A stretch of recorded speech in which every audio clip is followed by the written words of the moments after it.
Hello friends, చాలా days తర్వాత మా అక్కలిద్దరూ వాళ్ళ పిల్లలతో మా సొంత ఊరు వెంకటగిరిలోని శ్రీ గిడ్డాంజనేయ స్వామి హనుమత్ జయంతి ఉత్సవాలను జరుపుకోవడానికి మా ఇంటికైతే వచ్చారు.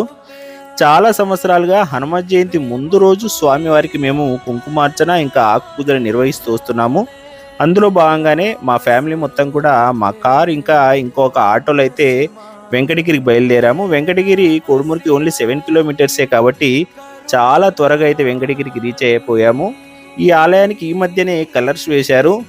అలా ఆలయాన్ని కాసేపు చూస్తూ ఉండిపోయాము. తర్వాత ఆలయం లోపలికి వెళ్ళి స్వామివారికి ఆకు పూజ ఇంకా కుంకుమార్చన నిర్వహించి స్వామివారి తీర్థప్రసాదాలను ఆశీర్వాదాలను తీసుకొని కాసేపు ఆలయంలో అందరం అలా కూర్చున్నాము. ప్రతి హనుమత్ జయంతికి మా ఊర్లో అన్నదాన కార్యక్రమం అయితే జరుగుతుంది. దాన్ని చూడడానికి నేను మా ఫాదర్తో పాటు వెళ్ళాను. అక్కడ ఫుడ్ అయితే ప్రిపేర్ చేస్తున్నారు. మీరు కూడా ఈ హనుమాన్ జయంతికి మా వెంకటగిరికి వస్తారని కోరుకుంటూ బాయ్.